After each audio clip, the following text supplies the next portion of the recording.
Don't be the guy wearing the long, sloppy-looking untucked shirts. GQ called untuckit.com perfection. Get 20% off untuckit.com, code HERD, H-E-R-D. Can I just spend 2 minutes on this with Aaron Rodgers? The Packers signed yesterday Mercedes Lewis. I like Mercedes. Went to UCLA across the street from where we're at. Good dude, have him on the show. But he's 34 years old. The Jags let him go, and he's not caught more than 25 passes in 6 years. He's now a blocking tight end. Of course, Aaron Rodgers wanted Jared Cook, and they let him go. And he wanted Jordy Nelson, and they let him go. And he doesn't have a true running back because they don't draft him.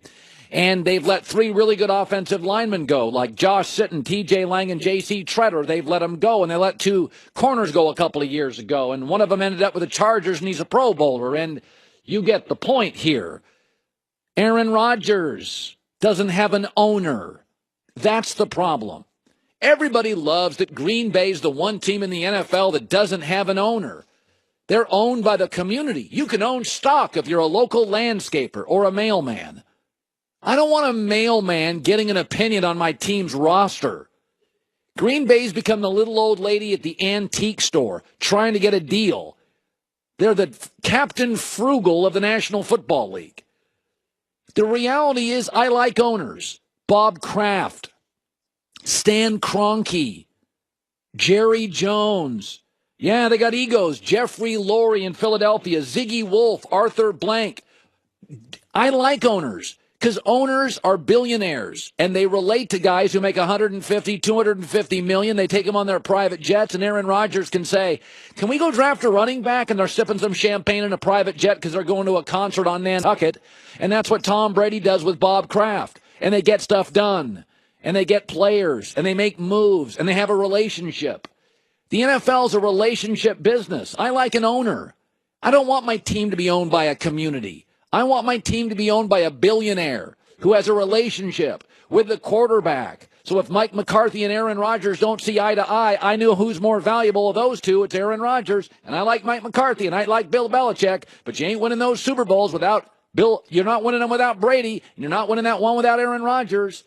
Coaches are number 2 in this league to quarterbacks. If the quarterback is Aaron Rodgers or Tom Brady or Troy Aikman or Terry Bradshaw or Brett Favre, the coach is number 2. You can find another coach. Good luck finding another Troy Aikman and Steve Young and Joe Montana. You don't have an owner.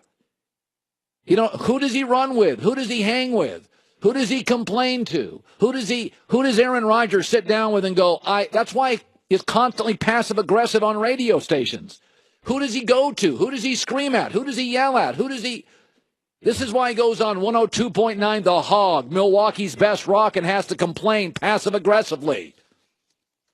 Draft night, where are you going to be? I don't know. I couldn't even tell you when the draft is. You're not going to be perched on Mike McCarthy's right shoulder, helping him or telling him who you need on your side of the ball this year? I think it's pretty clear that players play and coaches coach and personnel people make their decision. That's the way they want it. By the way, no other quarterback takes those passive-aggressive shots. You know why? Because they have an owner, a Rooney, a Kraft, a Jerry. Talk to people. It's a communication business. He doesn't have an owner.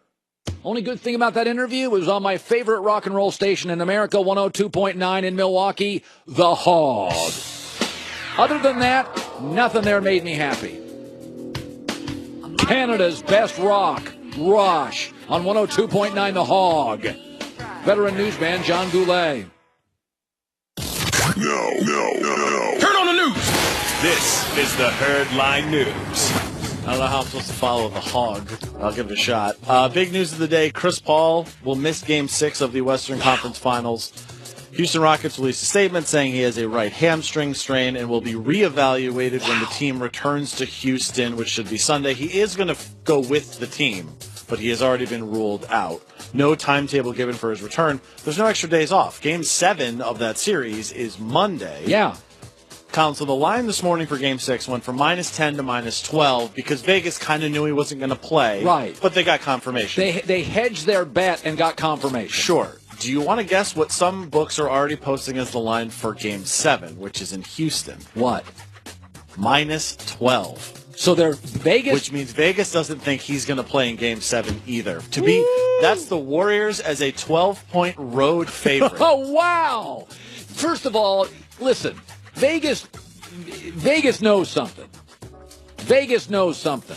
I'm sorry. And it's like guys, they call it insider trading in like New York on the stock exchange. Well, what is insider trading? When these private equity guys, these brokers go to lunch in Manhattan, they're talking. Is that insider trading? There's all sorts of shared information that it's probably illegal at some level, but you can't get a wiretap on it. I'm sorry, but for Vegas to do that with all the money in sports gambling, they know something. Also, if he was ruled out for tomorrow's game already that quickly, that tells you it's severe. Like, they're not even going to give him a chance to warm up and see if he can play on it. How is he all better by Monday? I don't. By the way, here, what's interesting about this? So the Rockets are only playing 7 guys. Yeah. Like, that's how the playoffs are going. Yeah. So Mike D'Antoni, they're only playing 7. He's going to have to play a guy that he didn't feel comfortable playing 1 minute. He's going to have to play a guy like a Ryan Anderson for 22 minutes. Oh, who's the other guy? The Luke Mbamute. Yeah. Okay. He's injured, so he's not even 100% healthy. So Mike D'Antoni was not comfortable playing Ryan Anderson or Luke a second, and now they're going to become. Actually, Luke's a pretty good defensive player, isn't he? He's their best defensive player, one of him and Tucker. So, okay. Yeah. Wow, that is. First of all, I've never seen that. A line switch like that. First of all, if Harden was missing, I'm not sure the line would be minus 12. It would be.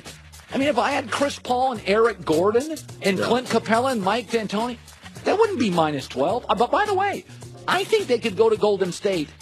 I'll say this. If Harden was out for 2 games, I'd still like Houston to win at home in Game 7. Gordon's played great. P.J. Tucker's played great. Chris Paul's been great. Capella has not been great, but they're only playing 7 guys. I could live without James Harden. I got Eric Gordon. I can't live without Chris Paul. So speaking of that, Mike D'Antoni was asked about the injury after the game last night, and obviously you could tell there was a chance he wasn't going to be playing. So D'Antoni made it very clear that other guys are going to have to step up. Here's what D'Antoni said. Wow. We'll see. He'll be evaluated tomorrow. But obviously you saw him limp off, and he's a tough guy. So they'll do whatever they can do. If he's there, great. Good for him. If he isn't, we have enough guys, and it's time for somebody else to step up. We got plenty of guys over there that will have some fresh legs, that's for sure. So we'll be all right. Yeah, but we just got to continue what we're doing, and then we'll find that way. He's making fun of his own rotation. Yeah, I was going to say, you don't have a lot of Chris Pauls. This has been such – listen, man, Chris Paul is one of those guys, and I think maybe this is the case, that Blake Griffin's more fun to watch than Chris Paul. Of all the great players in the NBA, let's be honest here, and I love Chris Paul because he plays defense, high IQ, tough, gritty, leader. He's not – of all the great players in the NBA, let's just take guards. Ben Simmons more fun to watch. John Wall's more fun to watch. Harden's more fun to watch. Donovan Mitchell's more fun to watch. Most guards are vertical. They're explosive. They're dynamic. Chris Paul's just great. Yeah. He's not a fireworks show. And so a lot of fans for years and years have sided with Blake Griffin and DeAndre Jordan.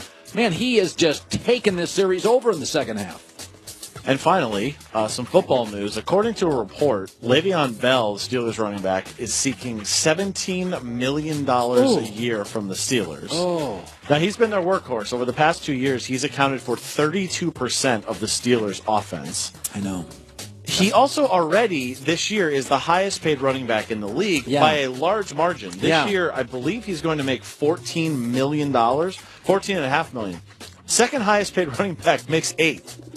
So I'm not sure why he thinks he should make more than twice as much as anybody else. Yeah, that's of all the guests I've ever had on this show, Le'Veon Bell is one of my all-time favorites because I thought he was going to come on this show and he was going to demand this. He was so funny. He was fun. He was really funny, and he's an impossible guy not to.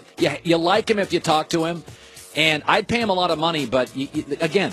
This is not baseball. We got a salary cap here. 17 large for a running back is a ton. Even the best running back. By the way, Tom Brady now is making about $17 million a year. Right. He's the greatest quarterback of all time. Veteran newsman John Goulet. Well, that's the news. And thanks for stopping by.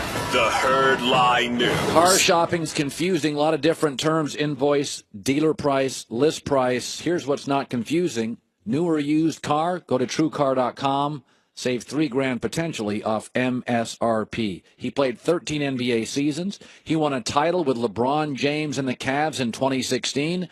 drafted by the Boston Celtics, so he knows both of these teams very well. It's Dante Jones joining us here on a Friday in the Herd. Next hour, Catino Mobile.